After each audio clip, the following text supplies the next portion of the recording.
Hello everyone, myself Rajali Jain Shamsundar. I am from RBNB College, Srirampur. In today's lecture, we see some important concept related with the chapter Mathematical Logic. In that, our first important concept is quantifiers. We have to define the quantifiers. Okay, so here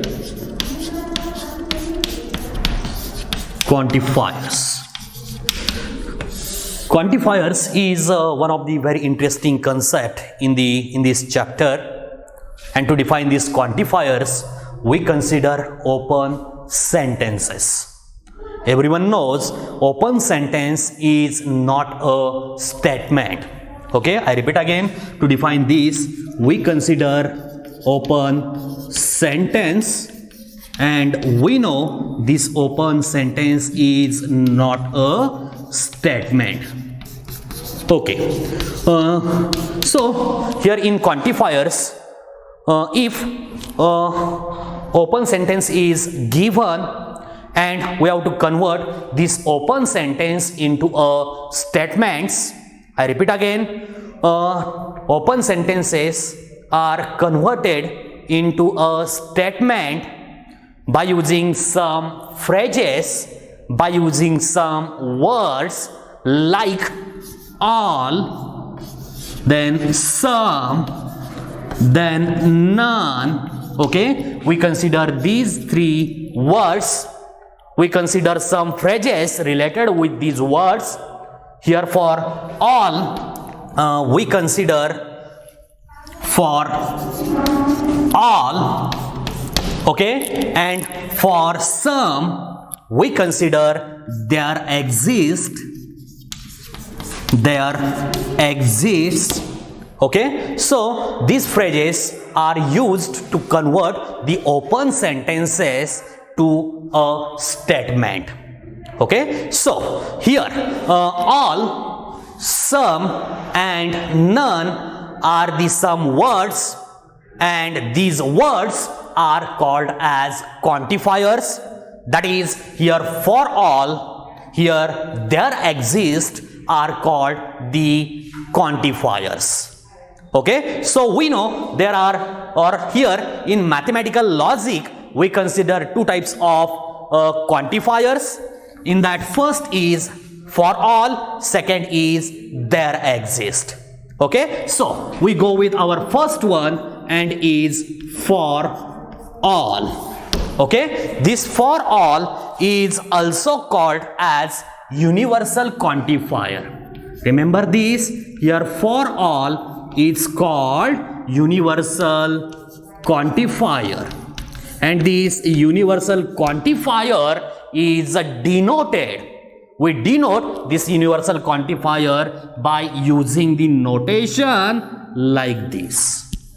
By using the notation like this. So remember this notation to define the universal quantifier and to define this for all. Okay. In second, our here second quantifier is there exist. Okay. So for there exist, we call this as existential quantifier. Remember this, existential quantifier, and we denote this existential quantifier by using the notation like this. Okay, so this is the notation for existential quantifier, and this is the notation for the there exists.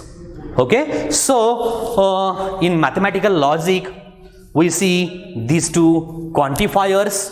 First is universal, second is existential. We know notation for these two quantifiers. Let us see some examples to define these quantifiers. Firstly, remember here quantified statement is what? Okay, firstly we define the quantified statement. Quantified statement. This statement involving the quantifiers, that is the statement involving there exist, involving for all, involving none, is called as the quantified statement. Try to remember this one, this concept. Okay, and one more thing here, every quantified statement is correspond to a collection, and condition. Remember this. I repeat again, every quantified statement correspond to a collection and condition. Okay, now we see some important examples related with these quantifiers. Okay, here in first example,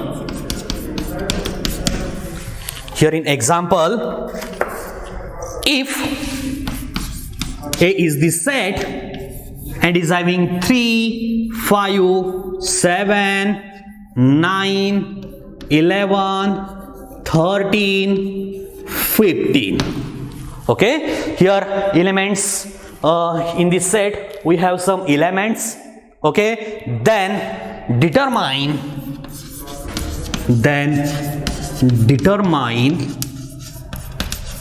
the truth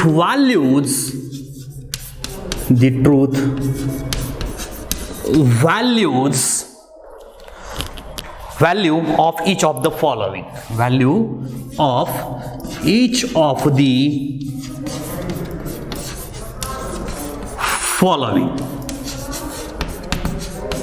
Okay, here in first example we see there exists x belongs to A such that x minus 8 is equal to 1. Okay, very interesting example. Here we have to find the truth value for this given statement. Okay, and to define this we have to use this set A.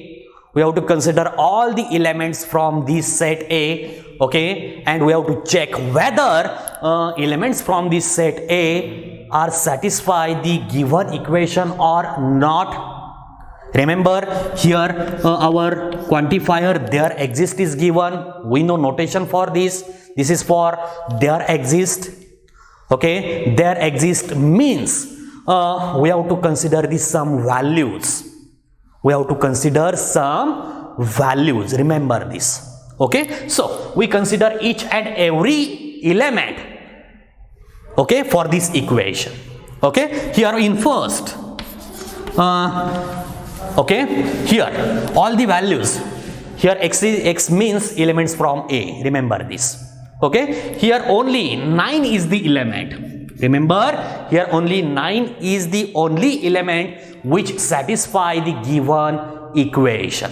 Okay, here for x is equal to 9, given equation is x minus 8. Okay, in LHS x minus 8 is given. If we replace x by using 9, we get 9 minus 8. Okay, we know 9 minus 8 is 1, and this is our RHS. In RHS 1 is given. So here in A we have only one element which satisfies the given equation. So given statement is true. So truth value is T. So in second example, let us consider second one. In second, for all x belongs to A, x square plus x is an even number. Okay, here statement is given, and in this statement one quantifier is given. Here for all is the quantifier. For all is the quantifier.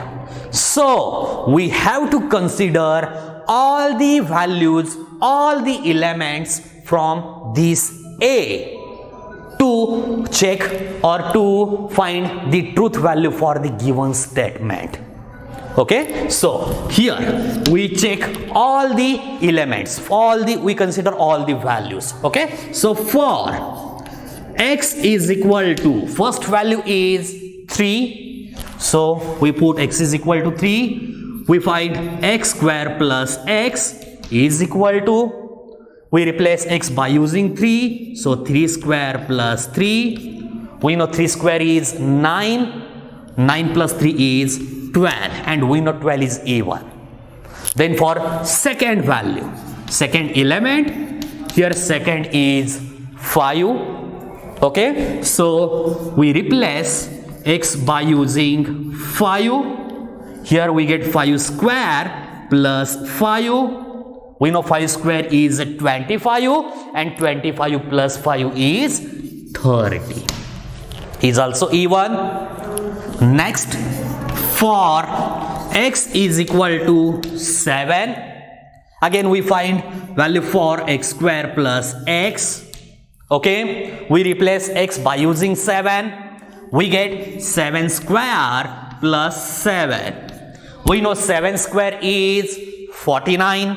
So 49 plus 7 is, here 49 plus 7 is 56. 56 is even. Let's go with our next element. Here for x is equal to 9. Next value is 9. We replace x by using 9 in x square plus x. Okay, so we get 9 square plus 9 is equal to, we know 9 square is 81, and 81 plus 9 is 90, is also even. Then for x is equal to, our next element is 11. Okay, so we replace x by using 11 in x square plus x. We get 11 square plus 11. We know 11 square is 121. 121 plus 11 is what? Is 132. Is also even. Then for x is equal to, our next value is 13. So for x is equal to 13, x square plus x is equal to, here 13 square plus 13. We know 13 square is 169. 169 plus 13 is what? Is 182. Is also even. And for last, here for x is equal to 15. Okay, x square plus x is equal to 15 square plus 15 and is equal to, we know 15 square is 225. 225 plus 15 is what? Is 240. Is also even. So for all the values of x, for each element from A, we get x square plus x as even. Okay, if it is even, we directly say here for all the values this equation satisfy. Okay, so truth value for this is, therefore the truth value is, truth value is T. Okay, so very simple example. Let's go with our third example. Okay, here in third we have, there exists x belongs to A such that x square is less than 0. means value of x square is less than 0. Okay, here in A, every element is positive, so its square is also positive. We know this. Okay, so this given statement having x square less than 0 is having truth value false, since square of every element, square of every number is always greater than 0. Okay, so I write directly here truth value is false. So we see 3 examples related with the quantifiers. This concept is very simple, very easy to understand. Try to remember. Okay, so this is all about quantifiers. Now in today's lecture, we go with our next subtopic, and is for dual. We consider dual. Dual is also one very interesting concept in this chapter, mathematical logic. And to define the dual, we consider compound statements. Okay, if to define this dual, we consider one example here, P or Q. Okay, we have to find dual for this. Okay, and to find this, remember one thing: if in the compound statement, if we have or, if we have and, then T means tautology, then C means contradiction. Then to find the dual, we replace this or, that is disjunction, by using the conjunction, that is and. Then this conjunction, that is and, we replace this by using or. Next, if we have T, that is tautology, we replace this T by using the contradiction C. And in last, if we have C, that is contradiction, then to find the dual, we replace this C with this T. Okay, now consider this example. Okay, here or is given, that is P or Q, or P disjunction Q is given. We have to find its dual. Okay, and to find this, we know we have to replace this or by using and. So here we get P and Q. So these two compound statements are duals of each other. Okay, let us see some more example to define the dual. Okay,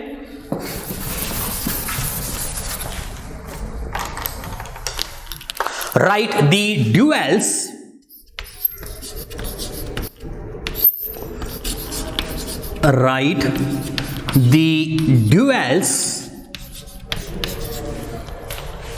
of each of the following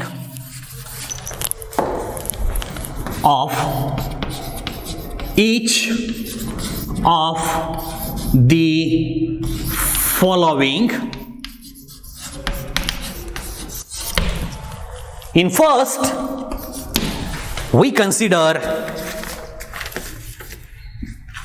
P or Q and R. In this example, two logical connectives are given. In first, disjunction is given, and in second, conjunction is given. Okay, we have to find the dual of this expression or this compound statement.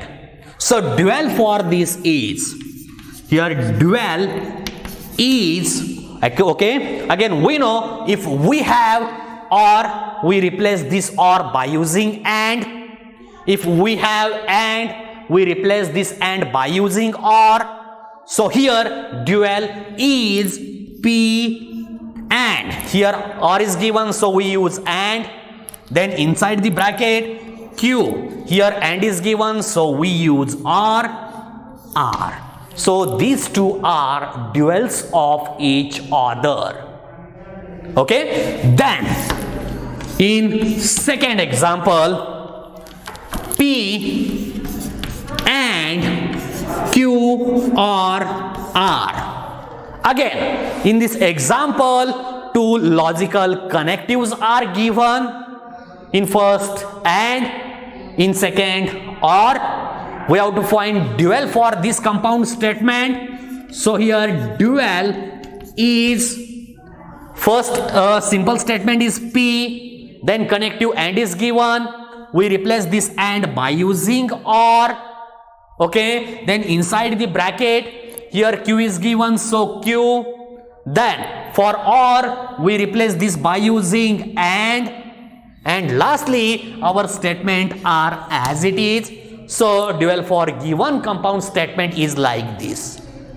Okay, then in third example, P or Q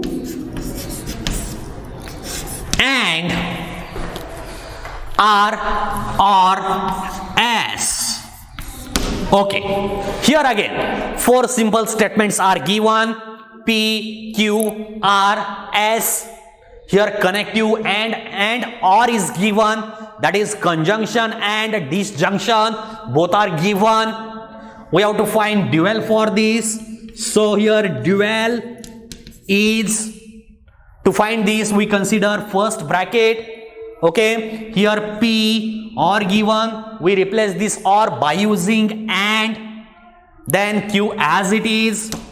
In next, here AND given, we replace this AND by using OR. Okay, then inside the bracket here R as it is. Next, here OR is given, we replace this OR by using and here S as it is. So dual for given is like this.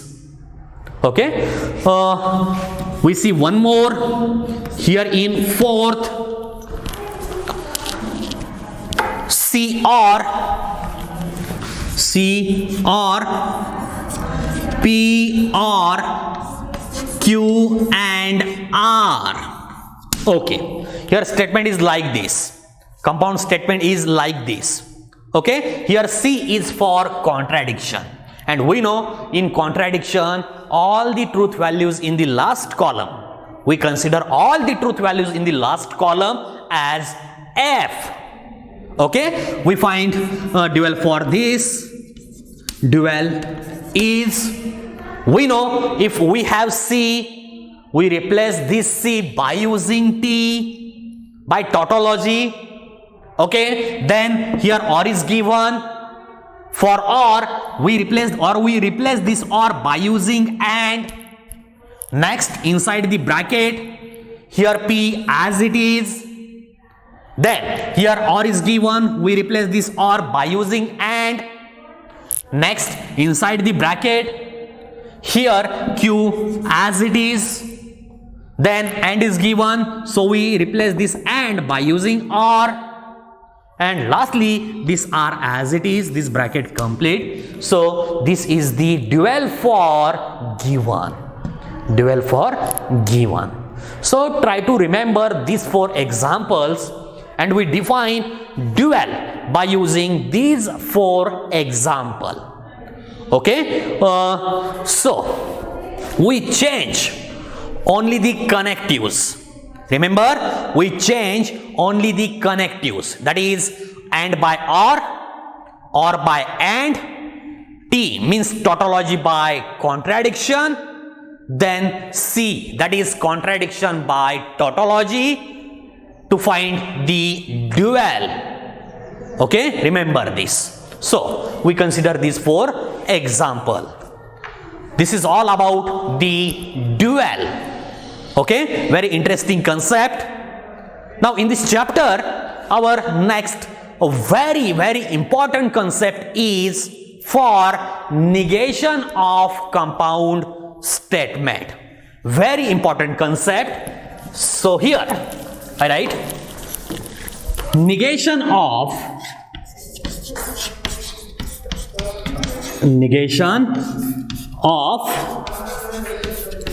compound statement. Very interesting concept, very important concept in this chapter, mathematical logic. Okay, let's go with our first compound statement, and it's for conjunction. Okay, negation of conjunction. Negation of conjunction. Okay, let's define conjunction first. To define this, we consider two simple statements. Okay, here P and Q are the simple statements. Okay, here we have to define conjunction, so we use AND in between these two simple statements. So conjunction for these P and Q is here P and Q, that is here P and Q, like this. This is conjunction. Okay, we use AND to define the conjunction. Okay, now we have to define negation of this conjunction. Negation of this conjunction. Okay, let's define here negation of. This is the notation for negation. Okay, negation of P and Q is equivalent to, very important formula. We check this logical equivalence by using the truth table. Okay, here only we consider only formula. Here negation of P and Q is here negation of P. If we have AND, we use OR for the negation. Okay, then negation of Q as it is. So this is the negation of conjunction. This is for conjunction. Okay, then in second we define negation of disjunction. Okay, I write here negation of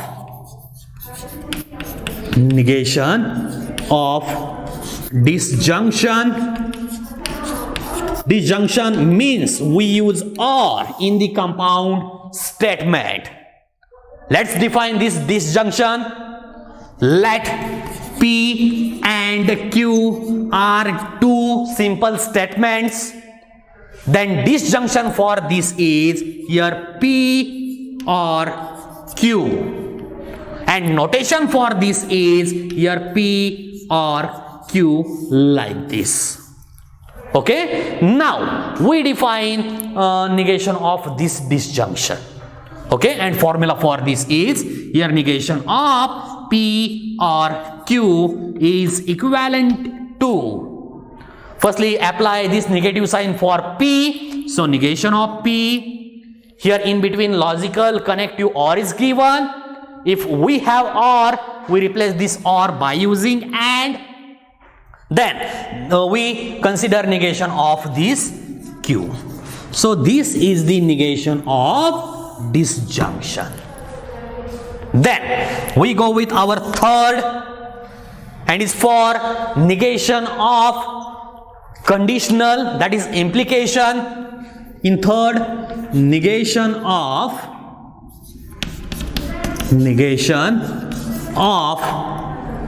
conditional. Negation of conditional or implication. Let's define conditional first.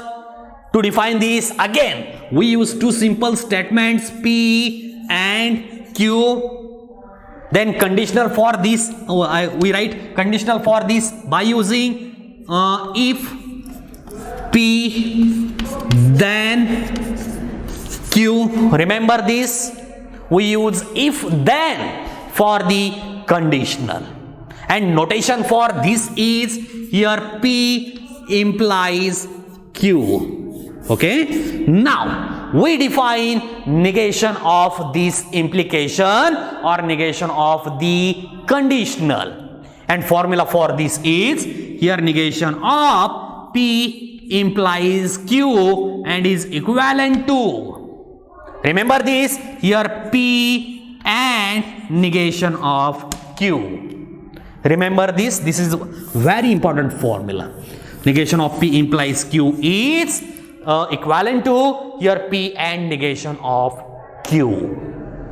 And in last, we have to define negation of biconditional. Okay, so in fourth,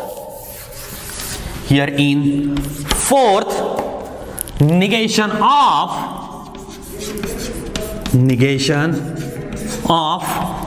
biconditional, that is negation of double implication. Let's define biconditional first. Again, to define, we use P and Q as simple statements, and we write it as here P if and only if and only if Q. Remember, P if and only if Q.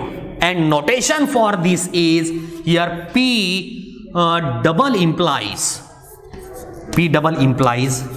Q is the notation.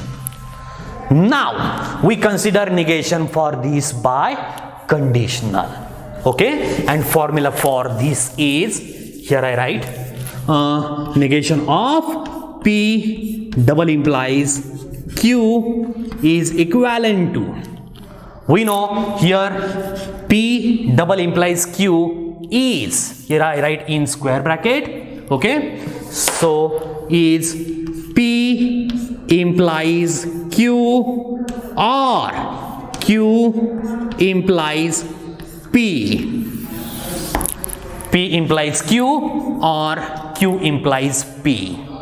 Okay, this is equivalent to here negation of again here negation of disjunction is given, here or is given. Okay, we know negation of disjunction is having negation of P implies Q. If we have or, we use and in negation, then negation of Q implies P is equivalent to, now check this, for negation of P implies Q, implication is given, that is a negation of conditional. We have to use negation of conditional in them. Okay, so negation of P implies Q, we know this is P and negation of Q. Okay, so here P and negation of Q. Then if we have, here and is given, so we keep and as it is. Then for next, here negation of Q implies P. By using this conditional, negation of conditional, I write this as here Q and negation of P. So this is the negation for P double implies Q. Okay, so these four formulae for negation are very important. Okay, let us see some example. We see two examples by or in that we use negation. Okay, let's go with our first one. Remember these four formulae firstly.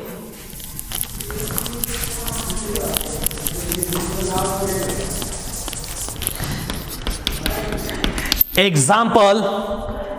Okay, here in first I write the negations of the following. Write the negations of the following. In first, here x plus 8 is greater than 11 or y minus 3 is equal to 6. Okay, we have to write negation for this compound statement. Let's define P and Q first. Okay, here P is the first simple statement and is having x plus 8 is greater than 11. Then Q is the another one and is having y minus 3 is equal to 6. Here we get our symbolic form. Here OR is given, that is logical connective OR is given. If we have OR, we use a disjunction. So symbolic form for given statement, symbolic form for given statement is P implies Q. Okay, now we consider negation for this. We know here negation of P implies, here OR is given. So here we use OR. P or Q, that is P disjunction Q. So negation for this P disjunction Q is equivalent to here negation of P. If we have OR, we use AND in negation. Then negation of Q. We use this formula to define the negation.